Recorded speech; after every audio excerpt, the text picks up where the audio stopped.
Sejam então bem-vindos. Esta mais uma edição e mais um segmento do Lado Negro da Força. E hoje estamos aqui para falar sobre um acontecimento, uma manifestação que vai acontecer neste sábado, no dia 14 de setembro. E temos connosco o Hélder Lopes. Olá, bem-vindo, Hélder. Bom dia. Olá. Tu que também já foste um convidado do lugar de fala do Lado Negro da Força, hoje estás aqui em representação do Movimento Negro de Portugal para falarmos sobre esta manifestação que tem o mote de e se fosse a tua mãe, e se fosse a tua tia, e se fosse contigo. Solidariedade com Cláudia Simões e todas as vítimas da violência policial. Em 2020, Cláudia Simões foi brutalmente violentada pela polícia em frente à sua filha de 8 anos, numa paragem de autocarro na Amadora. Chegados a 2024, o sistema de justiça português considerou-a culpada pelos seus próprios ferimentos e daqueles para se defender que foram infligidos pelo agente Carlos Canha, sendo condenada a 8 meses de pena suspensa e o agente ilibado. Este é mais um exemplo paradigmático do racismo institucional na polícia e nos tribunais portugueses. Este é o início do manifesto que foi lançado pelo Movimento Negro Portugal, Hélder, e também este é o manifesto que convida a todos a estarem presentes nesta manifestação. Começava-te por perguntar, esta manifestação acontece nesta altura, uns meses depois do veredito, porquê? Bom, antes de mais, obrigado pelo convite. Este evento decorre agora, mas isto não quer dizer que já não tenham decorrido outros. Não é? Nós tivemos a possibilidade de estar com Cláudia Simões e de amplificar, no fundo, aquilo que foi o caso injusto da sua condenação. Antes, por exemplo, na Festa da Diversidade. Houve também outras iniciativas mais pequenas que vieram da sociedade civil e que, no fundo, quiseram dar também visibilidade ao caso de Cláudia Simões. No que diz respeito a esta manifestação dia 14 de setembro, portanto, o veredito veio, portanto, a público, ou foi dado em julho, no início de julho. Depois entra estes meses mais complicados em que as pessoas estão ausentes e, portanto, setembro foi, no fundo, um momento mais oportuno para conseguirmos organizar, até porque é preciso realçar que esta iniciativa veio não só, portanto, do Movimento Negro de Portugal, mas também, enfim, de nós individuais da sociedade civil, o que implica algum esforço. E esse esforço implica tempo, implica reuniões, implica organizarmos de uma forma que consigamos trazer todos os recursos necessários para continuar a falar sobre o caso de Cláudia Simões. E, portanto, decorre agora em que estamos aqui depois do verão, no sentido de continuar a dar voz, a amplificar a voz de Cláudia Simões, não deixar que este caso caia no esquecimento.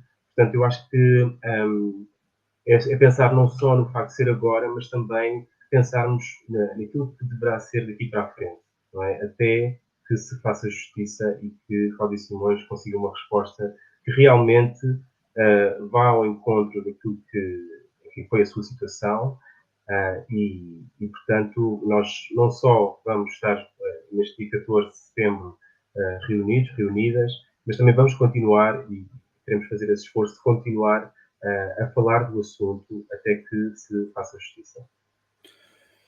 Este caso da Cláudia Simões não é o único caso no qual vocês saem à rua, não é? aproveitou-se também este caso para também mencionar a esquadra de Alfragide, do bairro da Jamaica, a morte do Lior Eumenchuk, também a violência sobre imigrantes por GNRs da Odmira, a morte do Danny Joy e do Daniel no estabelecimento prisional de Lisboa, a de Miguel Casteiro na cadeia de Alcoentre, e também há a condenação do ativista antirracista Mamadou Ba. Ou seja, há aqui uma sequência de acontecimentos que vão trazendo à tona esta ideia de que não estamos a falar de casos isolados, não é? Exato. No fundo, é percebermos que existe aqui uma repetição, no fundo, daquilo que é. Os casos são diferentes, mas temos situações várias e fazemos sempre questão de as trazer também para acompanhar o caso Cláudio Simões, nomeadamente o caso de Dani Joy Pontes e Daniel Rodrigues, e essa é uma das razões pelas quais nós vamos ser, portanto, partimos do estabelecimento prisional de Lisboa, para estar com as mães, da Dona Alice e da Dona Luísa, para, no fundo, marcar os 3 anos daquilo que foi, portanto, a morte destes 2 jovens, e também, portanto, articular com o caso de Cláudio Simões. Porque, no fundo, estamos a falar do mesmo assunto. Estamos a falar de questões de violência policial, embora tenha sido em contextos diversos. No caso de Daniel Rodrigues e Dani Joy Pontes, portanto, estavam presos no estabelecimento prisional e Cláudia, portanto, foi o encontro, infeliz encontro que teve no caso, enfim, no autocarro, como sabemos, a situação o desfecho, né, da situação que foi no caso dela. Portanto, estes casos todos, no fundo, indicam-nos que temos um problema estrutural, temos um problema sistémico e temos de fazer alguma coisa para continuar a falar desses casos e para encontrar justiça para todos os casos. Infelizmente, há situações em que não sabemos o que é que poderá sair daqui, nomeadamente a questão do Dani Joy Pontes e do Daniel Rodrigues. As mães já estão há 3 anos sem resposta, perderam os filhos.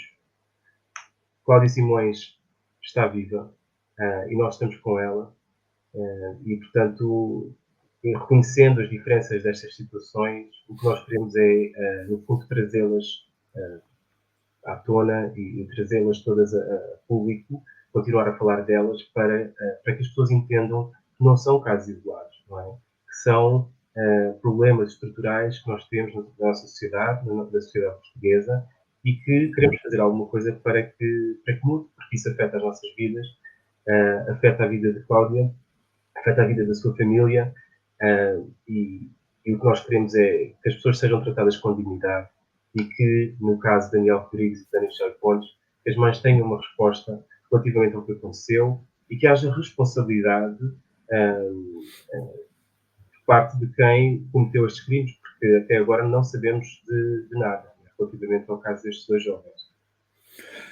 Helder, aqui no vosso texto vocês referem uma coisa que tem a ver com, tal como no caso da Cláudia Simões, o racismo e a xenofobia não foram tidas em conta, como aliás em Portugal nunca são. A taxa de arquivamento de queixas apresentadas por racismo e xenofobia ronda os 80% e só 80% e só 7,5% levam a condenação. Isto são dados desde 2006 a 2016. Sabemos que não é por acaso que as pessoas racializadas e imigrantes são mais encarceradas e mortas pela polícia, consequência do cerco que lhes é feito através das chamadas zonas urbanas sensíveis, que estão contempladas no artigo 250 do Código do Processo Penal e também do aparato legal que sustenta a Europa Fortaleza, pelo menos o que está mencionado aqui no texto. Falamos então de algo que é muito mais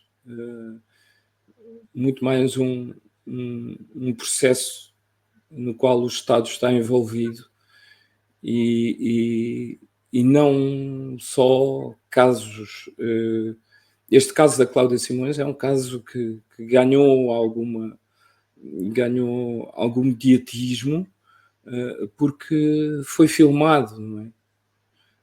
Mas muitos casos acontecem e vão acontecendo, principalmente nestas chamadas zonas urbanas sensíveis, nestes últimos anos, e chegamos à conclusão que muitos deles nem sequer são mencionados, outros vão a julgamento e os casos de racismo nunca são mencionados.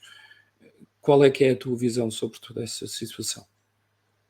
Bom, relativamente a essa questão, é o não reconhecimento, não é? É a inexistência de um problema, é o negacionismo que nós temos e com o qual temos de viver aqui em Portugal, relativamente ao preconceito racial, relativamente ao tratamento de alguns seres humanos com determinadas características, no que diz respeito à justiça, no que diz respeito ao tratamento por parte dos serviços do Estado, ou neste caso pela polícia.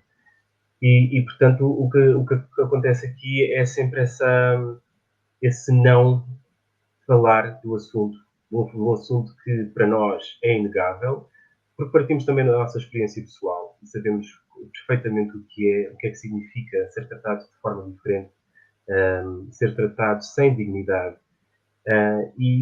No fundo, quer dizer, o que nós encontramos é sempre uma resposta contrária relativamente à existência desse problema. Portanto, acaba por ser muito difícil reconhecer esse problema e conseguir lutar contra ele. É? Quando temos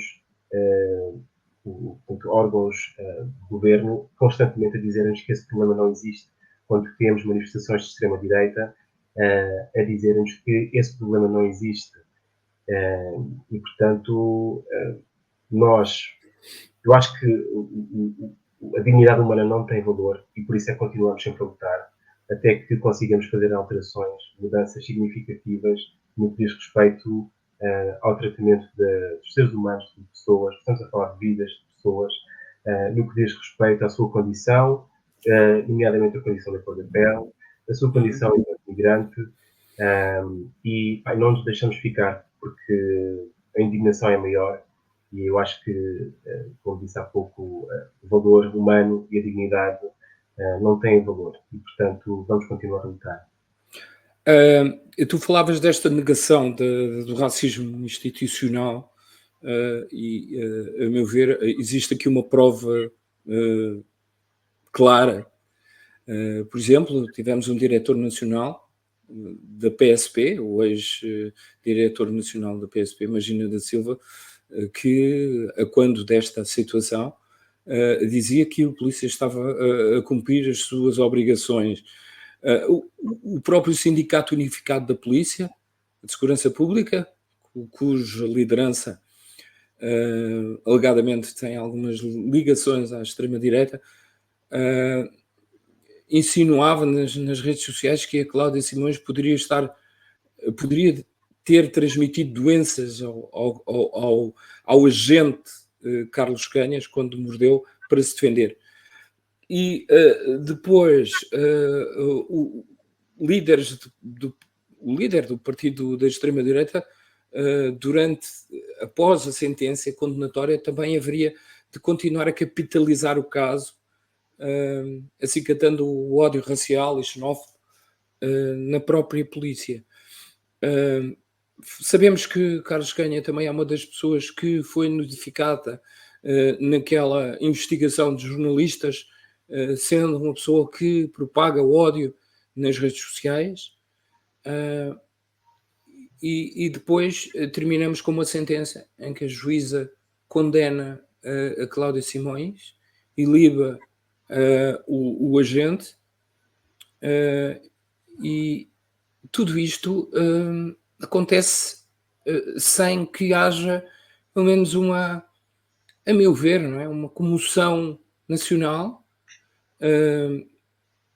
porque eu acho que numa sociedade que que já tem uma democracia estabelecida, 50 anos depois, não é, de termos nos libertado de um regime opressivo, viver ainda sobre esta opressão, pelo menos parte da população, e não ver uma comoção ou pelo menos uma movimentação desta sociedade, também reflete muito do que é a sociedade portuguesa. Sem dúvida. Aliás, o que disseste agora acabou por me fazer pensar no caso de Cucu, que, quer dizer, é uma criança, né? Estamos a falar de uma criança que foi morta pela polícia e que também não houve comoção, não é? E é incrível como aqui temos dois aspectos. Em primeiro lugar, a questão das redes sociais e do impacto que elas têm no que diz respeito àquilo que é, enfim, difusão de informação falsa e de uma série de mentiras que, no fundo, vêm criar essa divisão e que, no fundo, também vêm alimentar essa ideia de que existe um mundo, ou existem pelo menos dois mundos, não é? Existe um mundo em que as pessoas não racializadas são tratadas e têm acesso à justiça, têm acesso à educação, à saúde e tudo mais. E depois temos este mundo em que é experienciado por nós, pessoas racializadas, e estou a falar só no contexto português, embora isto também se aplique ao contexto internacional, em que não temos, ou muitas vezes, sistematicamente temos, uma série de restrições no que diz respeito ao acesso a tudo, não é? Ao conhecimento, à educação, à saúde, ao bem-estar. E, no fundo, o que aqui temos é uma injustiça. E eu acho que, quando falamos dessa injustiça, nós apenas queremos ser tratados como iguais. Não é? Não estamos a pedir nenhum serviço extra. Não estamos a pedir que nos tratem melhor, de forma melhor, relativamente aos outros. Queremos apenas ser tratados por igual. Não é? E todos estes casos que nós falámos, da Esquadra de Alfagir, do Barco da Jamaica, de Jório Menuque, da própria Cláudia Simões, do Daniel Rodrigues, do Daniel Jaime Pontes, são situações em que nós percebemos que não nos é contada toda a história, ou não temos acesso a toda a informação. Ou então, como é no caso da Cláudia Simões, temos aqui uma deturpação da informação, porque vem muitas mentiras, não é? Nós sabemos perfeitamente que quando acontecem estes casos, e sobretudo quando são casos fatais, as vítimas morrem sempre pelo menos duas vezes.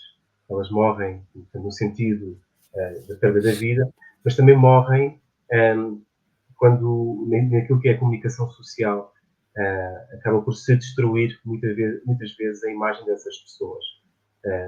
E isso vem acompanhado de uma deturpação no que diz respeito àquilo que aconteceu, ou nos casos, dependendo dos casos, e no fundo é sempre sistemático também. Não é? Isto acompanha muito a ideia daquilo que é o preconceito em todas as áreas da sociedade, e quando nos chega a informação não é muito diferente disso, não é?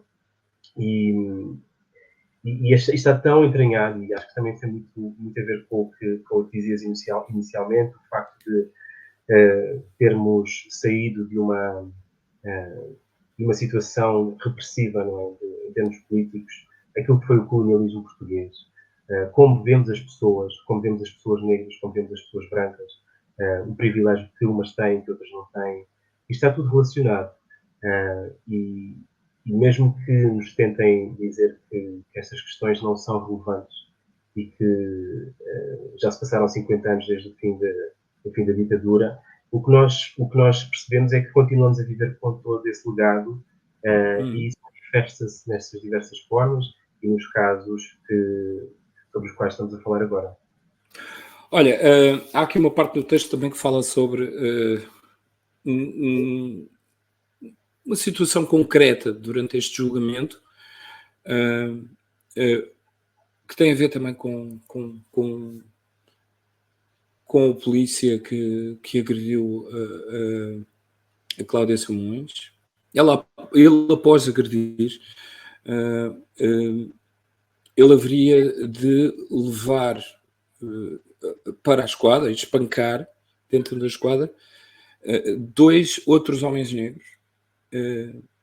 Um deles é o Quintino Gomes e o Ricardo Botelho, que entre uma multidão haviam presenciado e que passaram na paragem de autocarro onde a Cláudia foi agredida, e filmaram também esse acontecimento. A juíza acabou por dar uma sentença a Carlos Canha de 3 anos de pena suspensa, pagamento de indenização por ofensa à integridade física qualificada e sequestro, no qual outros agentes que também o acompanharam, João Gouveia e Fernando Rodrigues, nada viram, nada fizeram e, portanto, nem sequer foram condenados.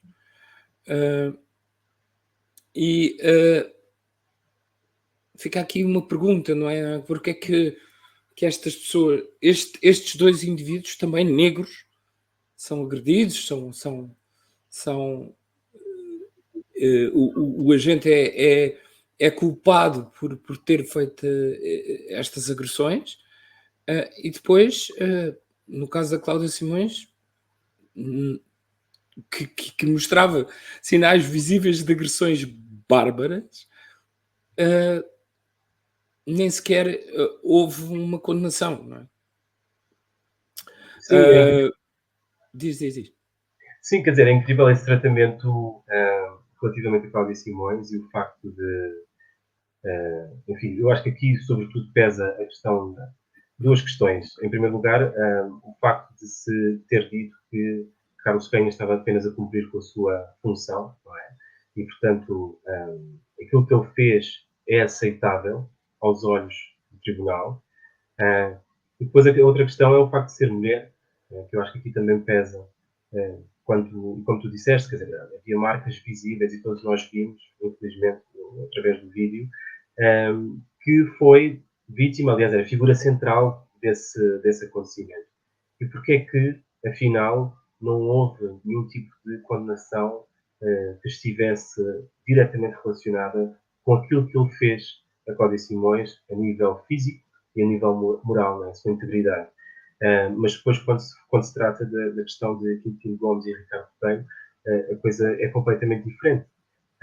Então parece que existe aqui, portanto, duas formas de avaliar a situação, não é? Portanto, um padrão para uma situação e, digamos, circunstâncias de avaliação para outro, e não se percebe, não é? O que é que está por detrás disto tudo?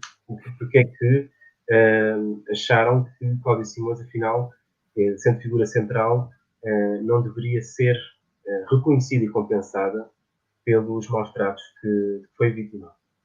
Uhum. E até depois há aqui uma situação que eu acho, no mínimo, caricata, em que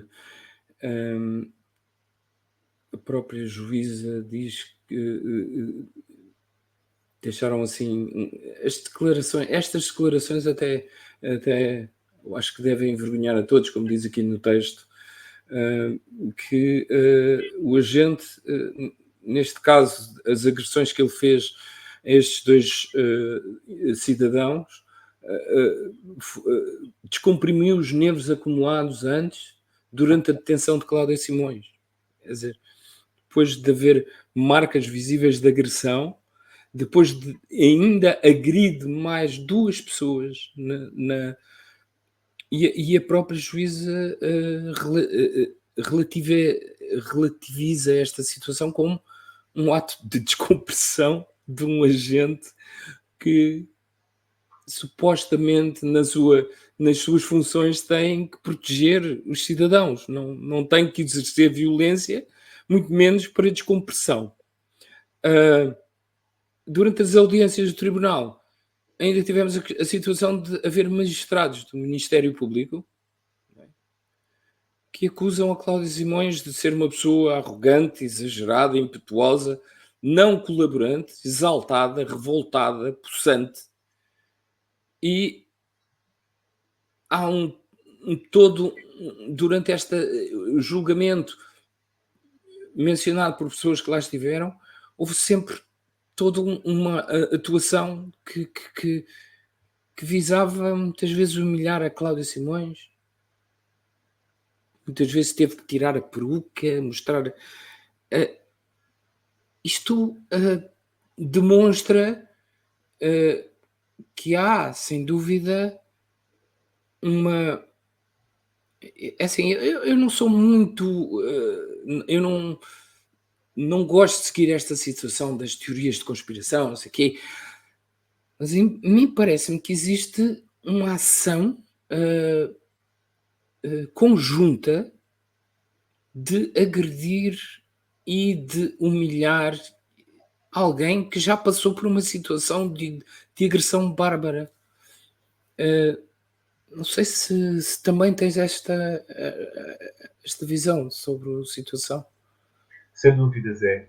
Eu não estive em nenhuma sessão, portanto, a informação que me chegou foi através de conversa com os nossos grupos de voluntários e os grupos antirracistas e também das notícias, claro. E, portanto, não posso falar com conhecimento, portanto, não lá estive. Mas eu acho que é importante, eu até queria deixar um apelo, que ouvissem na primeira pessoa o relato de Cláudia Simões na Afrolis, creio que foi em novembro de 2021, em que ela fala da situação e explica como é que esta questão institucional também se manifesta, por exemplo, no momento em que é atendida no hospital. E partem, portanto, os médicos, os enfermeiros, todos os técnicos de saúde partem de uma ideia de que Cláudia Simões é culpada por alguma coisa. E o relato dela é de partir do coração. E acho que, mas de qualquer forma, ela já fala com alguma distância temporal relativamente aos acontecimentos. E, portanto, é muito objetiva, mas ao mesmo tempo traz essas emoções todas à tona e explica-nos o que é que foi o tratamento que ela teve no hospital. Portanto, uma pessoa que chega ao hospital completamente desfigurada e ainda é acusada, portanto, porque ela nem sequer conseguia comunicar, estava com a boca completamente ferida e cheia de ferimentos das agressões da polícia. E mesmo assim, as pessoas que partem do pressuposto que ela realmente fez alguma coisa de errado e de que ela mereceu esse tratamento, não é? Então eu acho que isso também é muito revelador e está relacionado com esse tratamento que recebeu no tribunal. Cláudia Simões, uma mulher negra, é vista como uma pessoa culpada, não é? Todos os adjetivos que disseram relativamente a ela, né? A arrogância, o facto de ser exagerada, impetuosa, não colaborante, isso no fundo aponta para uma avaliação que parte precisamente desse preconceito, não é?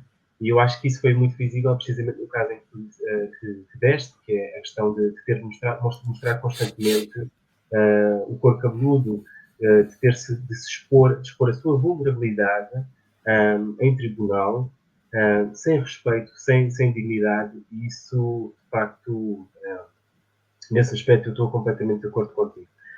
Mas é precisamente isso que nós queremos mudar, não é? Essa visão que se tem das pessoas negras como automaticamente culpadas de alguma situação, mesmo quando elas são vítimas, como é o caso evidente de Cláudia Simões. Uhum. Esta vossa frase leva também a questionar a sociedade portuguesa se acontecesse connosco, não é? Se acontecesse com a nossa mãe, com a nossa irmã, independentemente da cor da pele, com a nossa irmã, com a nossa filha, ter alguém que teve que passar por isto tudo, não é? Foram anos. Este é um caso que até se arrastou durante muito tempo, muito mais do que outras situações que aconteceram depois da situação da Cláudia Simões. É uma questão que se faz à sociedade portuguesa, não é? Como é que temos uma justiça que trata desta forma num país em que muitas mulheres são agredidas em termos sociais e isso acontece. Vivemos numa sociedade que mata mulheres todos os meses. Depois há esta situação em que depois não vemos um país a mobilizar-se contra estas questões, porque também é uma questão de violência sobre a mulher, é uma questão de violência sobre uma pessoa racializada, e pelo menos é a impressão que eu tenho que a sociedade portuguesa, no seu todo, não está mobilizada para lutar contra estas situações. Também tens essa ideia? Sem dúvida, Zé. Eu acho que continua a haver-se um determinado grupo de pessoas ou determinadas comunidades como inferiores, como diferentes, como estranhas, estrangeiras, e parte-se desse conjunto de ideias, pensando que essas pessoas também não merecem viver com dignidade e respeito e ter acesso a tudo enquanto cidadão. E nós o que precisamos é de mudar a educação, não é? E mudar a forma como vemos as pessoas e como vemos a diferença. Aqui estamos a falar da questão racial, sem dúvida, e também a questão da violência contra as mulheres, que é inegável neste caso, e que vemos noutras situações em que a questão racial não está necessariamente em questão, em que também continua a haver muito essa negação ou essa desvalorização daquilo que as mulheres na sociedade portuguesa, e não só, vivem.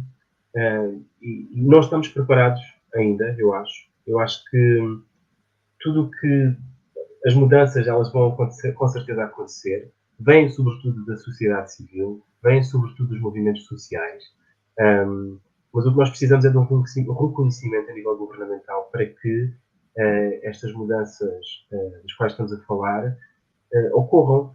Caso contrário, corremos sempre o risco de lutar e de conseguir mobilizar as nossas comunidades, mas de haver retrocessos constantes. Não é? Aliás, eu acho que se perguntarmos hoje aos movimentos antirracistas que, por exemplo, há 20 anos, qual a diferença ou quais as diferenças relativamente àquilo que têm sido as lutas e como é que temos conseguido avançar, eu creio que grande parte vai dizer que houve retrocessos significativos, não é? Porque parece que nos retiraram esta nossa, enfim, não necessariamente a capacidade, mas o agenciamento, não é? Retiraram-nos o agenciamento relativamente a muitos aspectos. Nós nem sequer temos, por exemplo, a questão do Observatório para o Racismo e a Xenofobia. Quando se fala da necessidade de estar alguém racializado à frente, precisamente porque faz parte das comunidades, está próximo das pessoas, parte da sua também experiência pessoal, quando nos dizem que não e que isso não é um argumento, é precisamente a falta de compreensão daquilo que se está a dizer, não é? Não faria sentido nenhum, por exemplo, dentro daquilo que é os movimentos sociais a favor das mulheres, que estivesse um homem à frente, que estivesse uma pessoa sem noção, sem consciência e sem sensibilidade para perceber do que é que se está a falar, não é? Sem falar da questão da representatividade e da representação. Portanto, para responder à tua pergunta, definitivamente não estamos preparados, mas temos que continuar a falar sobre os assuntos, sobretudo em termos de educação, falar com as crianças, não é? A dar-lhes essa oportunidade de pensar de uma forma diferente, de ver as coisas de uma forma diferente. Nós, infelizmente, o que tivemos foi doutrinação, não é? E, sobretudo, enfim, nestas décadas que separam o colonialismo ou que separam aquilo que foi a ditadura e o facto de ainda não termos conseguido sair de uma série de ou libertarmos de uma série de amarras que ainda estão muito ligadas a esse passado histórico. No fundo, esse passado connosco neste momento. Olha, ainda, tu estavas a falar da questão dos movimentos antirracistas em Portugal, de referir que também a juíza na leitura do acórdão, também faz ali uma menção ao movimento antirracista, no qual diz que esta situação também foi aproveitada e empolada um bocado pelo movimento antirracista, isto dando a ideia de que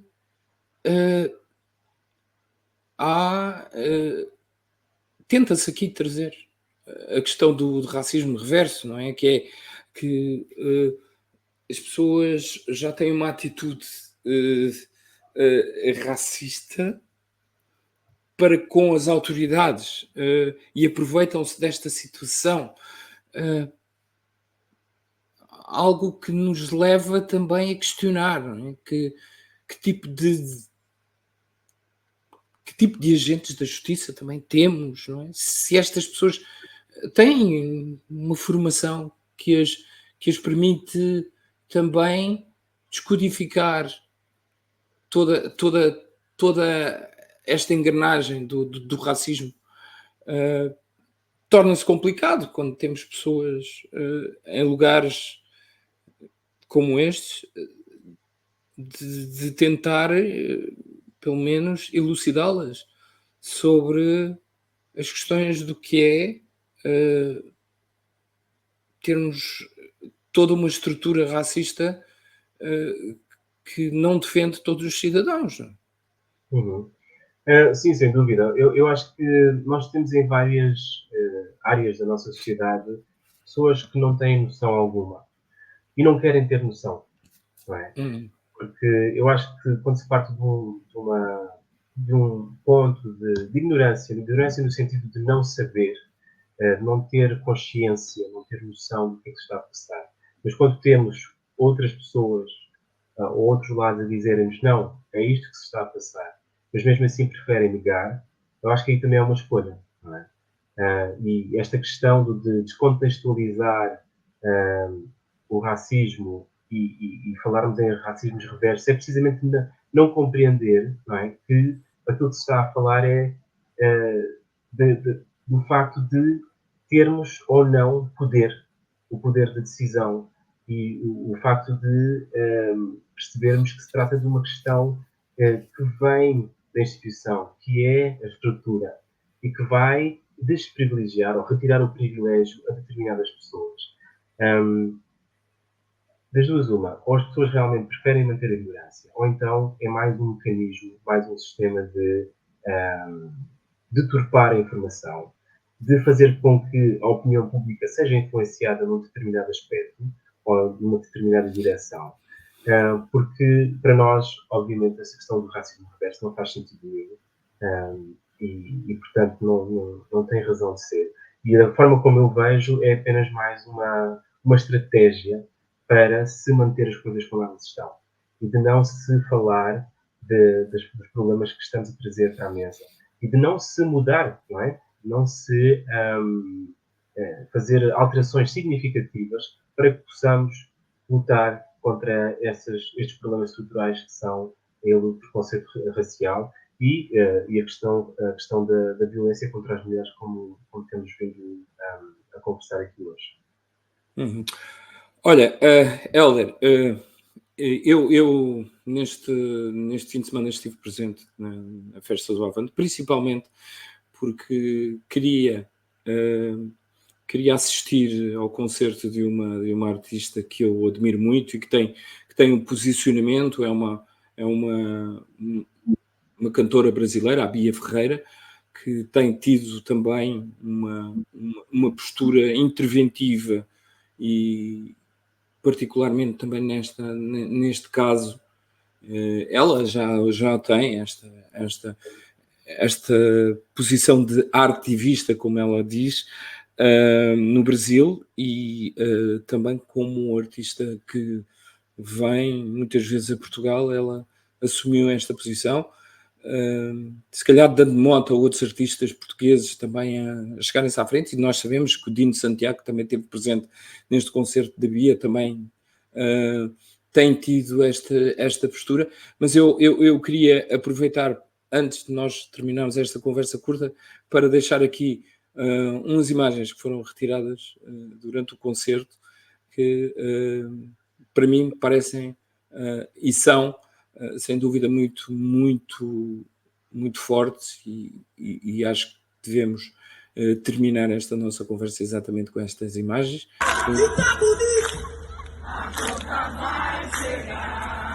Contra o colonialismo,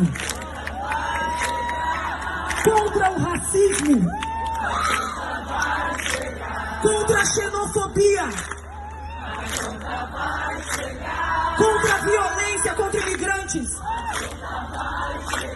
justiça para Cláudia Simões. A conta vai chegar para os polícias que bateram nela, para a juíza que deu a sentença, para quem não for no ato dia 14 de setembro. A conta vai chegar.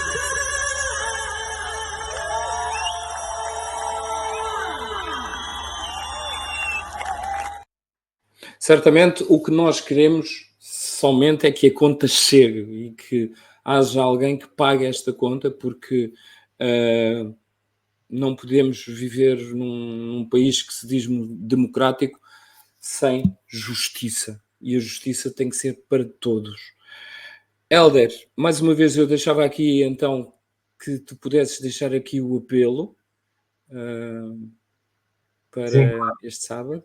Ok, sim. Ora, eu venho apelar a toda a gente que esteja disponível, que venha ter connosco no estabelecimento prisional de Lisboa, às 16 horas, este sábado, dia 14 de setembro, que se juntem a nós nesta luta para conseguirmos lutar contra as injustiças que têm sido, enfim, as questões que temos vindo a falar, sobretudo a questão racial, a questão da violência contra a mulher. Neste caso, em específico, para apoiar Cláudia Simões, para relembrar Daniel J. Pontes e Daniel Rodrigues, e que estejam connosco também até lá, possam seguir o Movimento Negro Portugal, por exemplo, no Instagram. Nós temos vídeos que temos vindo a divulgar, a explicar a situação, e vídeos de apelo também. E em princípio vamos poder distribuir cartazes. Aliás, neste momento estamos a distribuir cartazes e panfletos como este, aqui pelas ruas de Lisboa e pelas periferias, para que as pessoas possam ganhar consciência, possam estar presentes, possam apoiar Cláudia Simões neste momento tão necessário, e para que continuemos a lutar contra o racismo e a xenofobia e a violência contra as mulheres. Nós sabemos que o Movimento Negro Portugal também não vai se ficar por esta iniciativa. No final do mês também vão estar numa marcha por Cabral, não é? Para também comemorar os 100 anos de Cabral e também combater o discurso racista e anti-imigração que tem estado a acontecer na praça pública. Também vai haver paralelamente nesse dia, né? Penso que seja no dia 21, não é? No dia 21 também vai haver uma manifestação contra a imigração. Ou seja, é um mês de setembro que promete muitas lutas, não é? Sim, eu acho que é significativo, e também depois do período de férias, voltarmos à carga com tudo o que temos, e sempre no sentido de amplificar estas iniciativas, estas vozes, continuarmos a falar sobre os assuntos, estarmos todos juntos também, e aproveito para deixar um grande abraço a todas as pessoas que têm feito parte da organização desta manifestação. E, portanto, vamos estar juntos e vamos continuar a dialogar e também a fazer com que este diálogo, esta consciência chegue a outros círculos, não é? Para que não fique só entre nós. Muito obrigado, Hélder. E, como sempre, para finalizar estas nossas conversas, no lado negro da força, nós deixamos sempre o punho no ar e dizemos: nos está junto. Nos está junto, Zé. Obrigado pelo convite. Obrigado. E este foi mais um Conversas Curtas do Lado Negro da Força.